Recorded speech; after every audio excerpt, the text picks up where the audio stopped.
और चुनावी राज्य की बात कर लेते हैं। एमपी चुनाव से पहले बीजेपी को झटका लगा है। बीजेपी के 6 नेता कांग्रेस में शामिल हो गए। कमलनाथ ने पार्टी की सदस्यता भी दिला दी है। यह बड़ी अपडेट हम आपको बता रहे हैं। मध्य प्रदेश में चुनाव से पहले बीजेपी को बहुत बड़ा झटका। बीजेपी के 6 नेता कांग्रेस में शामिल हुए हैं। सीधा कमलनाथ ने पार्टी की सदस्यता भी दिलाई है। और इसी बीच एक और बड़ी अपडेट जान लीजिए। जन आशीर्वाद यात्रा पर कमलनाथ का वार है। जन माफी यात्रा निकाले बीजेपी, ये कहना है कमलनाथ का।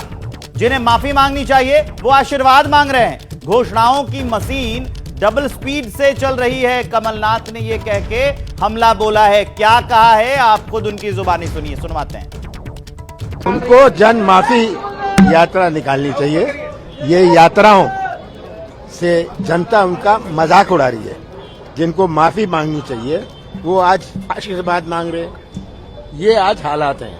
बीजेपी के 6 नेता कांग्रेस में शामिल हो गए हैं और उधर कमलनाथ ने बीजेपी पर पलटवार किया है और कहा है कि बीजेपी को जन आशीर्वाद यात्रा नहीं, जन माफी यात्रा निकालनी चाहिए। खबर को विस्तार देंगे मेरे सहयोगी ब्रजेश राजपूत। ब्रजेश, सबसे बड़ा सवाल, वार पलटवार तो चलता रहता है, सबको पता है, एक दूसरे पर आरोप प्रत्यारोप चलते रहते हैं, ये भी सबको पता है। लेकिन मामा वोटरों से संबंध बनाने की जो मैं बात कह रहा था ब्रेक पर जाने से पहले, वो ये कहते हैं कि उनके संबंध अच्छे हैं वोटरों से, सब दुनिया मतलब पूरा मध्य प्रदेश उनको मानता है, लेकिन अपने नेताओं से ही उनके रिश्ते ठीक नहीं है क्या कि छोड़ के कांग्रेस में चले गए?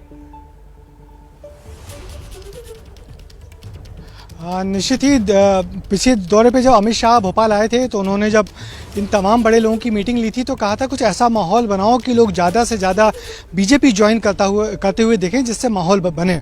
मगर हो उल्टा रहा है। पिछले कुछ दिनों से लगातार कांग्रेस में लोग ज्वाइन करते दिख रहे हैं और आज तो गजब हुआ कि एक साथ 9 लोगों ने पार्टी ज्वाइन की है, जिसमें से वर्तमान बीजेपी के विधायक भी हैं जो शिवपुरी से, जिन्होंने 2 दिन पहले इस्तीफा दिया था।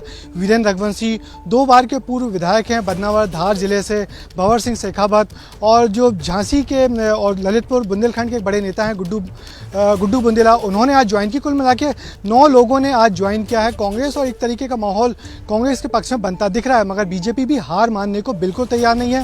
बीजेपी ने आज अपनी जो जन आशीर्वाद यात्रा जो मध्य प्रदेश में भी निकालने वाली है, राजस्थान में तो निकलने वाली है, मध्य प्रदेश में भी निकल रही है, उन 5 यात्राओं के लिए आज जो रथ तैयार थे, बीजेपी ने आज उन तमाम रथों को अपने डेस्टिनेशन पर पहुंचाया है।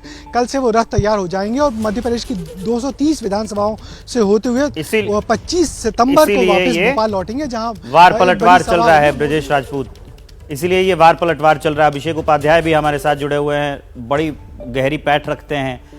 देखिए, जो पहले कांग्रेस नेताओं के बयान आते थे जिस पर विवाद हो जाता था, अब कांग्रेस के जो नेता हैं वो चुटीले वार करने लगे हैं। तो इसका मतलब क्या ये माना जाए कि 24 का चुनाव कांग्रेस भी जिम्मेदार तरीके से लड़ने वाली है और जो राज्यों में चुनाव होने वाले हैं उसमें भी काफी फूक फूक कर कदम रख रही है? अभिषेक,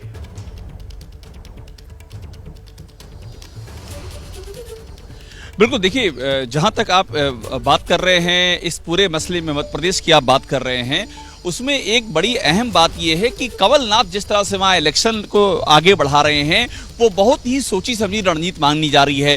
कांग्रेस का जो स्टैंड दूसरे राज्यों में है उससे अलग कमलनाथ का स्टैंड वहां है। वहां वो हिंदू राष्ट्र की बात भी उठा दे रहे हैं, वहां वो बाबा बागेश्वर के शरण में जा रहे हैं और वहां मैक्सिमम लोगों को वो जोड़ रहे हैं अपने साथ में। जो बीजेपी का सबसे बड़ा अभी तक सबसे जो स्ट्रांग विकेट होता था कि मैक्सिमम लोगों को जोड़ो चुनाव से पहले, जो ब्रजेश अभी कह रहे थे, वो काम कमलनाथ ने करना शुरू कर दिया। तो आप यूं समझ लीजिए कि बीजेपी की जो पिच रही है, जानी पहचानी पिच, उसी पिच पर कमलनाथ बैटिंग कर रहे हैं। उनका पुराना अनुभव है, तजुर्बा, वो उनके काम आ रहा है। और जो कुछ नाराजगी और एंटी इनकम्बेंसी है, शिवराज सिंह चौहान लंबे समय से वहां पर हैं, उसका भी उनको फायदा, बहुत सारे कारक हैं और उसी का फायदा शायद कमलनाथ उठाना चाहते हैं। इसलिए उन्होंने कहा कि जन आशीर्वाद की जगह जन माफी यात्रा निकालनी चाहिए।